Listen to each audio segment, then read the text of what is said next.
Okay, almost there. Hopefully you have watched these two videos on CRISPR, and now I'll just talk you through what I've got in the notes. Oh, sorry. I've just had to rain in school and get my power cord because it's, 10 o'clock on a Friday night. I can't believe I'm actually working at 10 o'clock on a Friday night. I usually don't work on Friday nights. But my laptop was running out of charge and I left my laptop charger at school. So, CRISPR is DNA's find and replace mechanism. So, in simple terms, and that's all we need to know for this course, we use a protein called Cas9, and into that Cas9 we can put some guide RNA. And guide RNA works a little bit like a DNA probe. That guide RNA, well, the Cas9 and the guide RNA can attach themselves and run down your genes, to run down your DNA. And when they find a piece that matches the guide RNA, which is, as I said, like the probe, they will basically attach at that point, and then what they can do is they can then cut open the double strands. They can cut open both strands of your DNA at that point.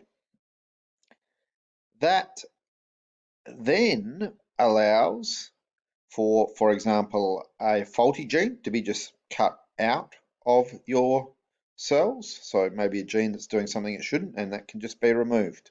Or we can add some programmed DNA, which is DNA that has the corrected gene, for example, and then after that's been cut out, we can stick that corrected gene back into that spot. There's a lot more to the biology of this, but in terms of this course, that's about the level that we need to understand it. So that is CRISPR, our body's find and replace mechanism. Now, just briefly, what are some of the ethical, economic, and cultural issues associated with with biotechnology, and particularly, obviously, genetic modification? A lot of what we're doing here is altering our DNA or altering the DNA of organisms, altering the genes, hence genetic engineering, genetic modification. It can lead to a loss of biodiversity. Things like cloning, things like removing certain genes is decreasing the gene pool. If you can remember back from previous years, basically the greater the gene pool, the more likely an organism will survive a threat like coronavirus and be able to go on. It's interfering with evolution, which sort of probably relates just to what I talked about there as well in terms of biodiversity. Um, we are, instead of the fittest always being the one that survives and then passes on their genes so that the gene pool gets stronger, by modifying certain things, we can basically, we interfere with that process. So this isn't quite biotechnology, but I use the example of babies with big heads.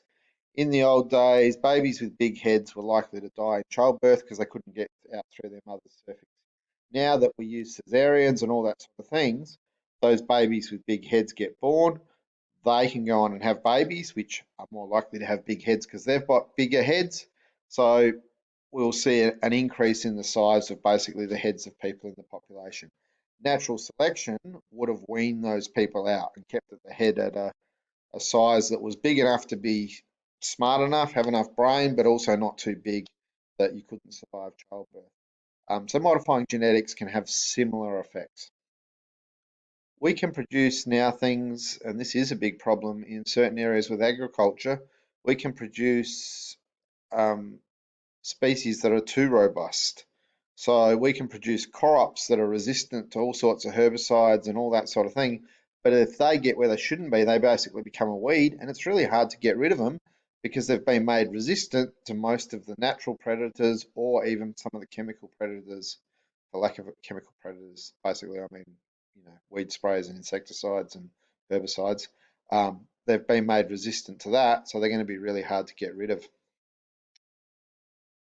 Genetic testing which relates to the use of probes and all that sort of thing, even to the DNA profiling and DNA sequencing. Um,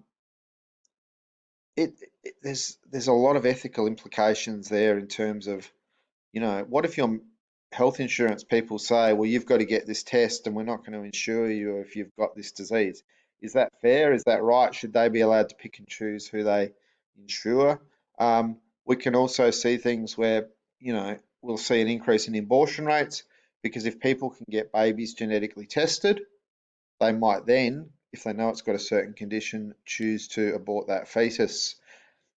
Is it right or wrong? Obviously, a great ethical debate. I'm not trying to sway anyone either way there, but you can see how they can bring up lots of arguments. In a sense, sex testing, the XY chromosome type test, is also a very simple form of genetic testing.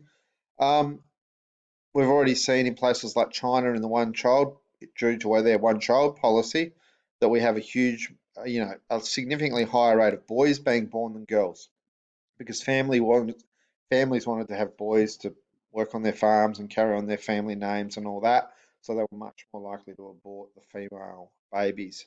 So that was, in a sense, a consequence of being able to genetically test what gender their baby was. So that's just a little insight into some of the ethical, economic, and cultural issues you could probably think about more, but they are definitely worth thinking about and being aware of as we go into tests and exams. That's it for me on biotechnology, and that is also it for DNA and proteins. Next, we will get into some revision / practice testing and get into our first test fairly soon. Thank you for watching. I hope you have learnt something. I am now going to go and post all this stuff on Teams, but you will know that all by the time you get to this part of the video. Cheers. Oh, challenge, secret word to make sure you watch to the end. We might have to use the find and replace word. Penis, that's the thing they usually like to put in my assignments. In fact, that's the thing they would just about only ever put on my assignments. I can't think of anyone else adding any other word to my assignments, but I can think of them adding that word a lot. So that is the secret challenge question. Cheers. Good night.